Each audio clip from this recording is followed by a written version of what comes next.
Now, on 105.9 FM and streaming worldwide on the WMAL app, making sense of the news. It is 5:06. This is WMAL. If you're looking for Vince, he's moving earlier. He's going to be here a little bit earlier. I'm so happy for my friend Vince Coglianese. Just a remarkable human being, but I don't need to tell you because you know that from all the years of listening to Vince. My name is Mike Opelka. I've been here before. I'll be here as long as they want me to be here. And I'm very happy about it. Thank you for joining us. What a spectacular day. I hope you got outside. I really do. I know the free vitamin D, it doesn't arrive for like another month. Something to do with the angle of the sun and all that stuff, but it's just good to get outside. The Secretary of Health and Human Services, Robert Kennedy Jr., was telling everybody, after your meal, go out and take a walk for 15 minutes. A good idea. I like a lot of his ideas. So much to get to this hour. Big free speech discussion coming up at the bottom of the hour with the country band that was told, you wrote a song about the American flag. How dare you? You can't sing that on TV. That's too political. Yeah, we'll talk to these guys. It's kind of an amazing story, and the song itself is amazing. And the negative press that is being attempted to be generated by the angry left is going positive. I'm predicting that. We got what I think is pretty decent financial news this morning when the inflation number popped. And tomorrow we should get the producer price index, which I guess is the cost of what it takes to make the things that the consumers buy. And as we are not yet 60 days into this administration, it's important for us to look for good signs, green shoots, as I like to call them, in the economy, because it certainly hasn't been seen in the stock market in the past few days. We've had some pretty rough days, as it were. Didn't end in positive territory on the Dow today, but the S&P 500 and the NASDAQ did, and I think that might have to do something with the inflation numbers. But the person who knows better than I on all of this is the Heritage Foundation economist that officially, I think, still titled the official economist of the Vince Coglianese Show, but I think we're just going to put a WMAL jersey on him. E.J. Antoni is joining us again. Hello, my friend. How are you? Mike, I'm hanging in. Good to be with you again. Well, I know you've got everybody pulling on your sleeve these days and asking you, what does this mean? What does that mean? What are we doing? And literally, we're 53 days into an administration, and technically, this economy is not yet the Trump economy in my mind. How long before this officially becomes the Trump economy? Well, it's a really, really good question, Mike. A couple of things to remember. One is if we look at the last administration, although they started spending tons and tons of money right away that we didn't have, right? They passed their first multi-trillion-dollar spending bill in less than a month after they took office. Despite that, you didn't actually see inflation peak until 18 months later. And that was despite a lot of spending continuing even thereafter. So it's going to take time, number one, to even implement the policies, and then it'll take time for the policies to have their effects. That being said, I think you're going to see some big improvements in not just inflation, but even in prices a year from now, especially a year and a half from now. What kind of relief can we look forward to before then? We're already seeing egg prices come back down as they end the ridiculous and stupid policy of killing all the egg-laying hens, and also as they put other policies in place that are going to help boost production of eggs. So all of those things are steps in the right direction, and we should start seeing some relief for consumers literally in just a few months now on some of those specific items. Again, broader inflation numbers will take us a little longer to get back down, but a year and a half into this, I think we're going to be ready to rock and roll. Does the American public have the patience for a year of uncertainty? Do the markets have the patience for a year of uncertainty, Dr. Antoni? Well, they're going to have to. I mean, whether they have the patience right now or not, they're going to have to acquire that virtue. as it were. Look, Mike, part of the problem is the fact that when we look at the population of Wall Street and we see the ages of these folks, you quickly realize that a huge portion of market participants today have never seen things like a real bear market. They've seen temporary downturns, but again, never a real bear market. Then they don't understand what Trump is doing with tariffs. The president is essentially having to explain in real time why he is doing all of the things he's doing, because all of these folks have essentially grown up on a steady diet of being fed the mantra of free trade. And so they're having to unlearn all of that. And again, that's going to cause a lot of anxiety among folks. I totally understand it. It's going to cause people to want to do things like rebalance.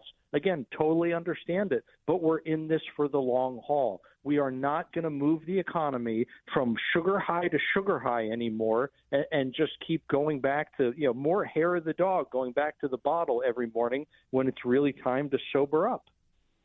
Well, when we talk about sobering up, we got jobs numbers and the inflation numbers. The inflation numbers looked, promising. Inflation going the right direction instead of going higher as expected. It kind of went a little bit under the bar of expectations.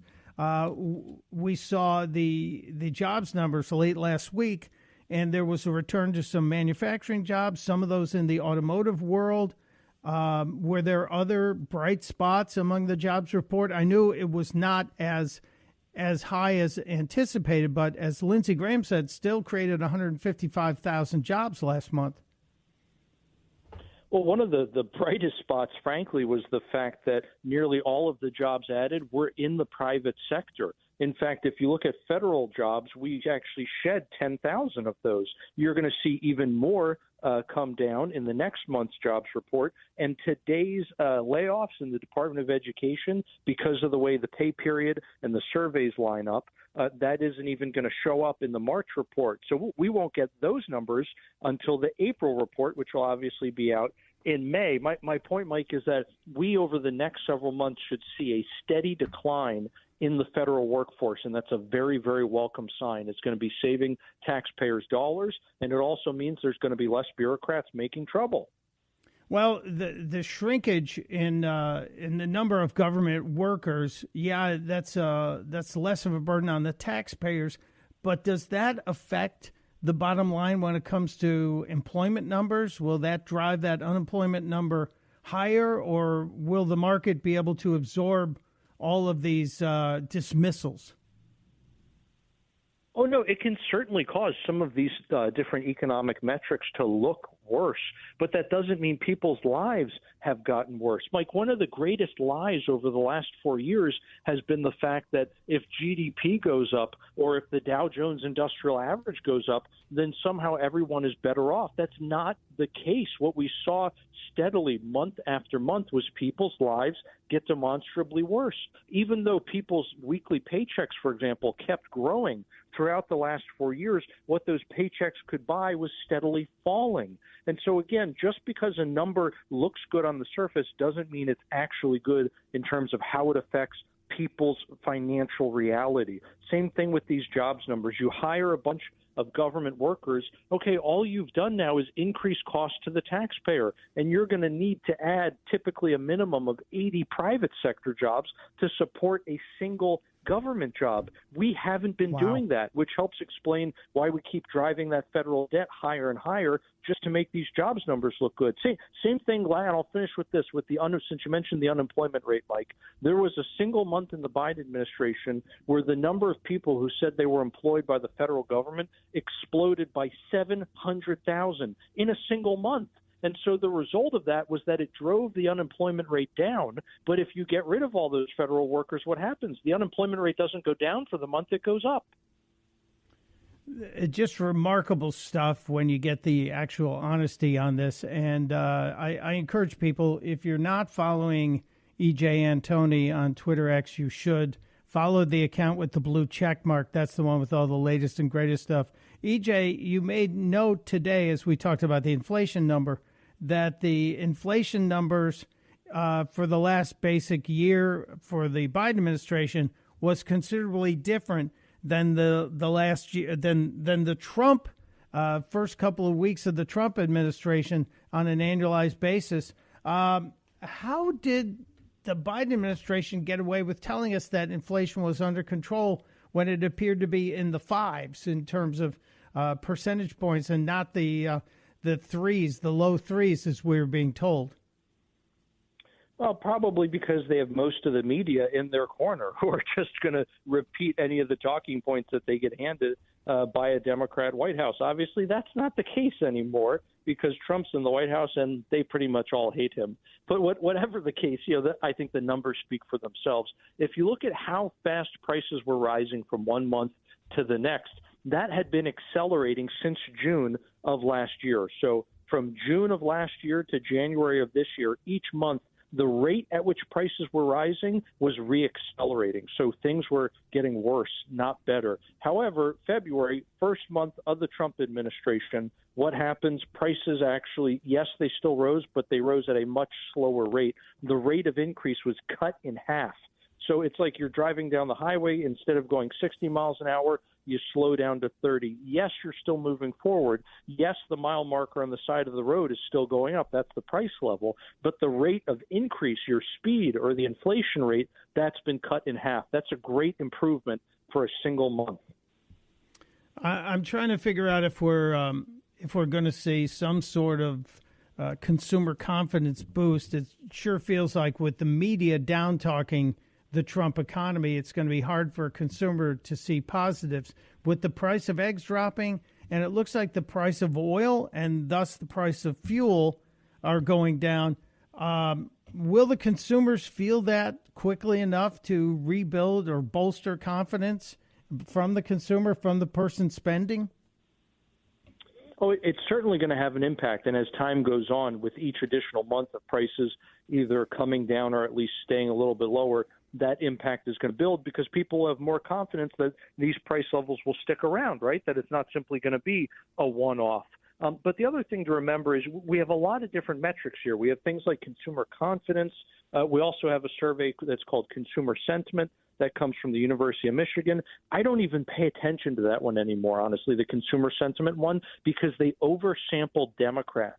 And so when they talk about the median inflation expectation, well, if 2/3 of your sample are going to be Democrats or whatever the case may be, the median person is always going to be a Democrat. And the Democrats have absolutely freaked out thinking that Trump is going to cause runaway inflation while having ignored the last 4 years of inflation under Biden. So all that to say, Mike, some of those metrics, frankly, are just completely skewed by people's political beliefs, not by any kind of expectations grounded in fact or reality. Talking with E.J. Antoni, economist from the Heritage Foundation and familiar to so many here from his years as the official economist of the Vince Coglianese Show. Dr. Antoni, one more question. The clean CR that got through the House yesterday, if it comes back and gets through the Senate, is this, in your opinion, because I am interested in your opinion, I know there are people that are deficit hawks and debt hawks, and they're crazy about the spending.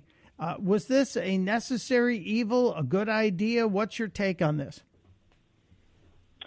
It's a really, really good question. Unfortunately, this might be one of those instances where it is the lesser of all available evils.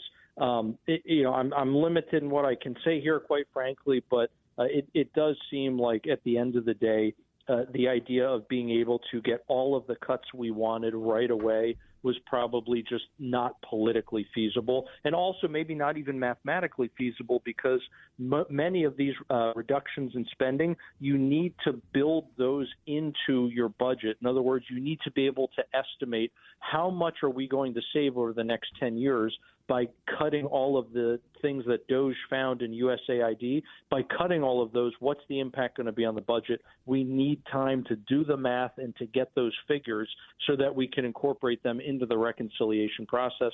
I just don't think there was enough time to make all that happen. So that stuff was essentially unknowable.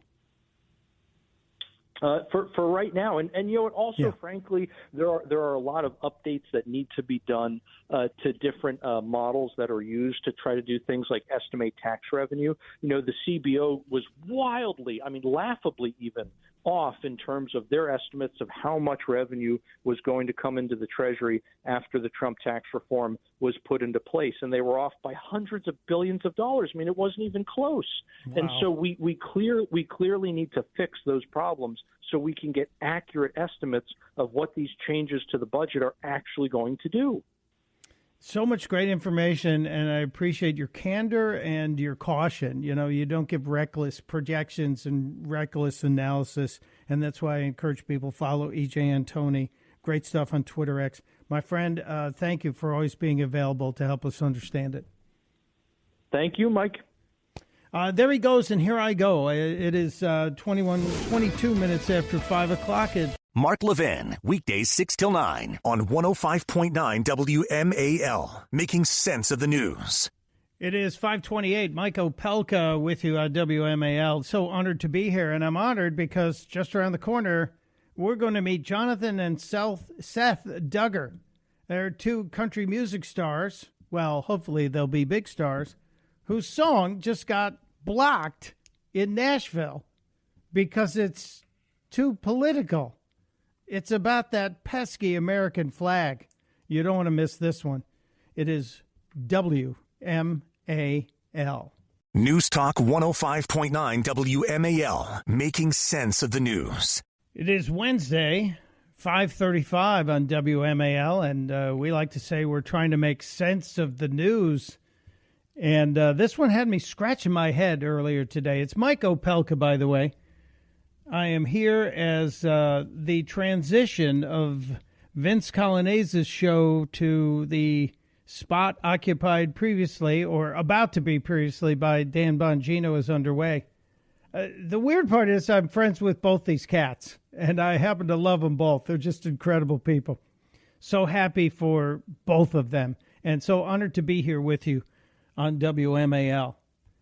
Earlier today, and I mentioned it in the very first hour of the show, there was a story that caught my attention, primarily because it seemed to deal with incredibly foolish injustice, knee-jerk reaction, I think.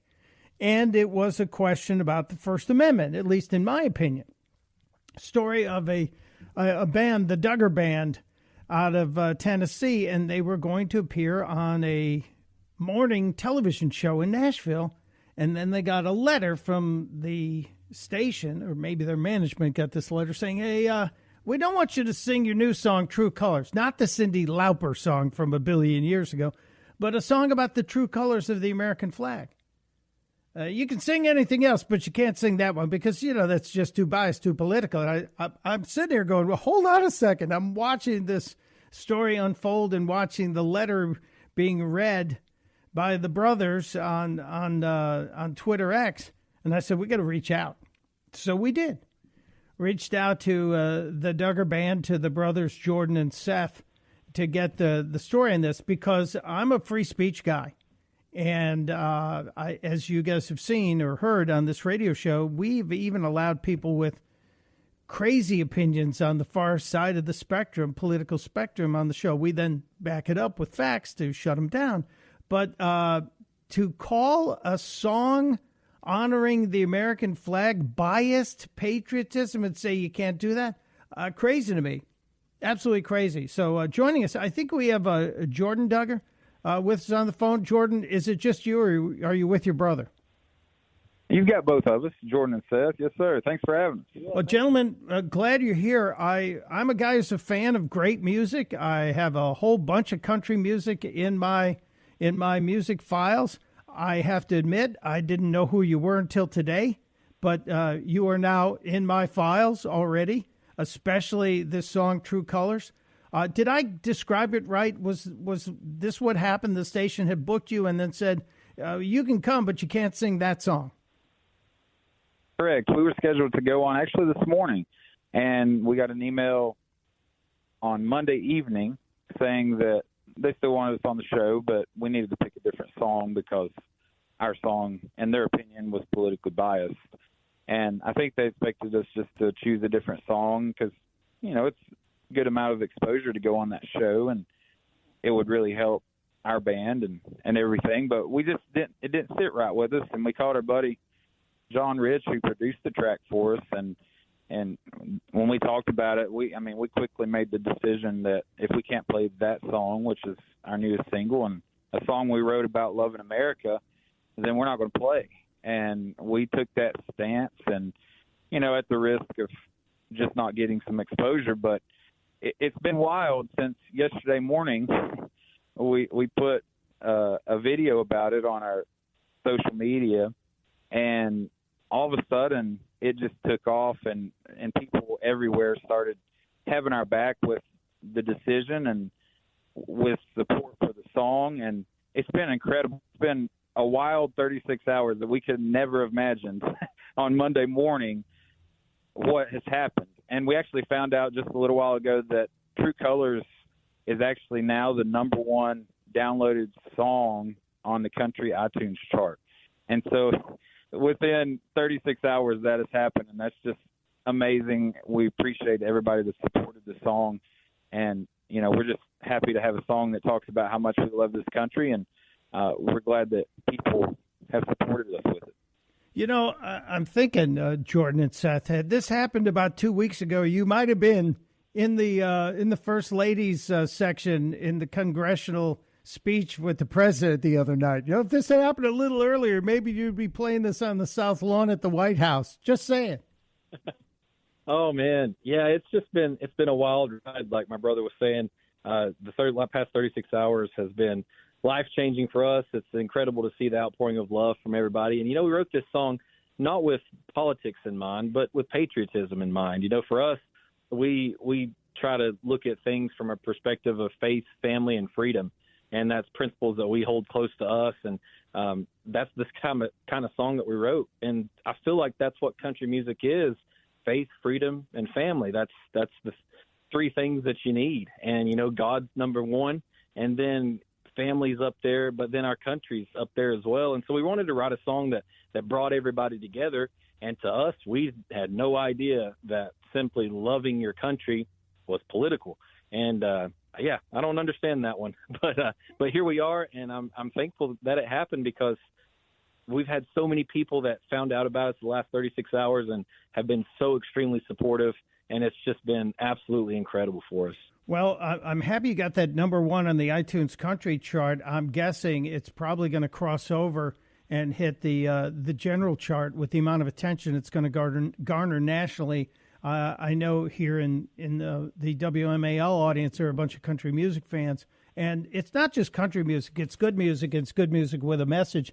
What would happen, gentlemen, Jordan and Seth, what would happen if the Nashville Today show calls and says, we made a mistake. Would you guys like to come and sing that song? What would your answer be? I think we'd have to cross that bridge when it got there. So far, we don't have any indication that would happen.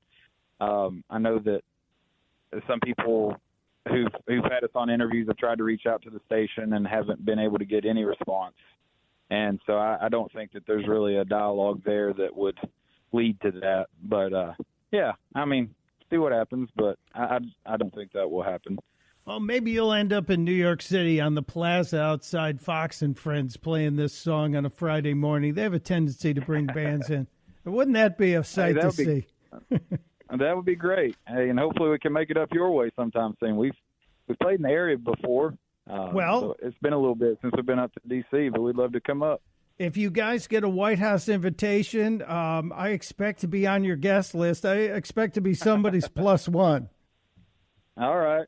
Let's do it. Good deal. We got it on the air. Well, gentlemen, Jordan and Seth Duggar, thank you for standing up for your personal beliefs.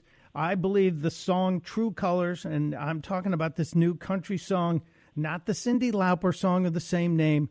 That's a fun song and a fine song. This is a little bit of a powerful country anthem.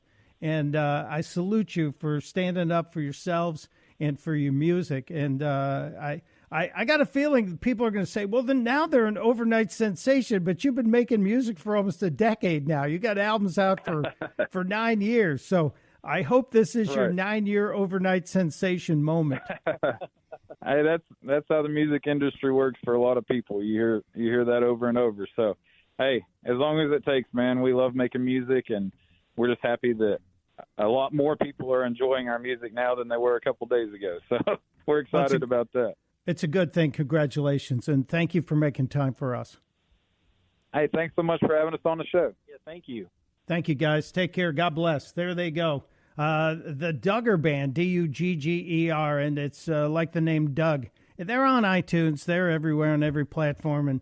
And you can see it. They're just a couple of country boys making music. And a Nashville television station told them their song about the American flag was too politically biased. And I point out the hypocrisy of the day because you have arguments from the left about this pro-Hamas visa guest in our country, Mahmoud Khalil. And they're all saying, well, that's a free speech issue. You heard Marco Rubio earlier. A couple of things that I have to point out today because we are hearing from so many on the left that DOGE is out of control. DOGE is unconstitutional, that this unelected billionaire has no business doing what he's doing. And what is Elon Musk doing? He's pointing out the waste and the fraud, and he's trying to get it cut down. Well, apparently, Chuck Schumer, yeah, you know who he is. Chuck Schumer agrees with Elon Musk. If we're going to eliminate the waste, fraud, and abuse in Medicare, it does mean we're going to cut some of that out. And when I hear my friend Dave Camp say, you cannot cut money out of Medicare, well, we don't want to cut the good stuff that you point out. 1/3 of Medicare doesn't go to patient care. You can't just get up there and say, we don't want to cut anything out of Medicare. We want to cut the bad stuff and keep the good stuff. Huh. So Chuck Schumer's on board with DOGE. Well, he is if you time travel back to 2010, because that's when that happened. That was Chuck Schumer talking about 1/3 of Medicare doesn't go to patient care. So that means it's a waste, right? Yeah. So you're on board, Chuck. Maybe Chuck should have a talk with Chuck. And while Chuck is talking with Chuck, maybe Bernie Sanders should talk with Bernie Sanders. Maybe Bernie Sanders from 2008 should talk to Bernie Sanders from 2025.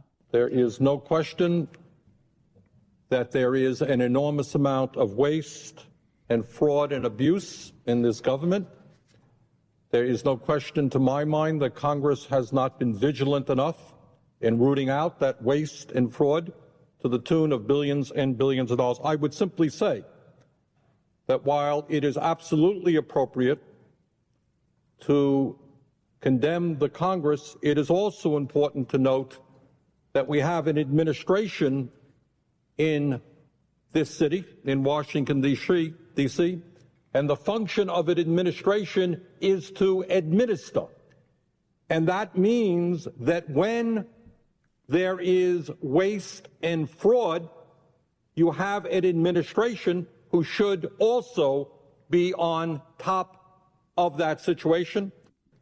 So this man who's speaking, who sounds a lot like me, is telling me that there's waste, fraud, and abuse, and we should, the administration should be in charge of it. That's Bernie from 2008, sounding like a Republican in 2025. So it's Sanders and Schumer, and, you know, God only knows what Pelosi was saying way back when. We have to subject every dollar of the taxpayers that is spent to the most intense scrutiny. Nobody, any of us who have been supportive of initiatives that help people like Medicare and Medicaid are the most critical that every dollar is spent in the most effective way and that no taxpayer dollar is wasted. Yeah, how about that? No taxpayer dollar. Isn't that amazing? Isn't it amazing if they only had memories long enough to go back in time and see that they actually are supporters of the mission of DOGE. They were core supporters. But because there is an R after Elon's name, now there is, you know, he was the guy they loved forever. He was making the magical electrical cars that were going to save the planet from climate change. Now they hate him and they want to blow up the car dealerships and shoot them up like they did in Portland. Yeah, it's funny, the hypocrisy. The hypocritical irony of the left. What does Chris Plant like to say? If it weren't for double standards, they'd have no standards at all. All right, I have to step aside, take a short break here. WMAL, making sense of the economy because it's your money and your retirement. Download the WMAL app to stream us for free.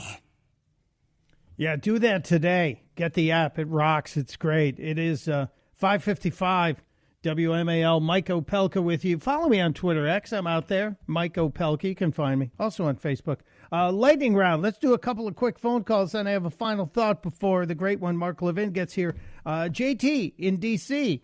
JT, you have a thought for us? Yes, sir. First of all, I just want to say that Democrats, they kind of flip-flop more than flapjacks at IHOP, and you need to make a montage that just goes with all their different how they contradict themselves, and just play it, and then ask them which one's going to be. What stance are you really going to take, you know? Yeah, we'll do that. I like that. Good idea. Thank you, JT. Let's bounce over to Lorton, Virginia. Greg, you have a thought as well? It's the lightning round. Yes, sir. Thank you so much for taking my call. I'm going to be quick. I am one of the people who believes that China is perpetrating warfare against us in every other way other than kinetically right now. And what I mean by that, I believe the fentanyl crisis is perpetrated by China. I believe the COVID was perpetrated by China. And I wouldn't be surprised if all the chickens dying from avian flu is also perpetrated by China. And about the fentanyl thing, let me say one thing. Mexican cartels make a whole heck of a lot of money selling drugs to America. Most drug dealers that I've ever heard of don't want to kill their customers. So where's the money coming from? It just doesn't make any sense. Yeah, you're right. And I believe it's not just warfare, it's mass murder. And in some ways, it's a genocide on the youngest, strongest demo of this population that's been under attack. We'll do it again tomorrow. We have a whole lot more to cover tomorrow.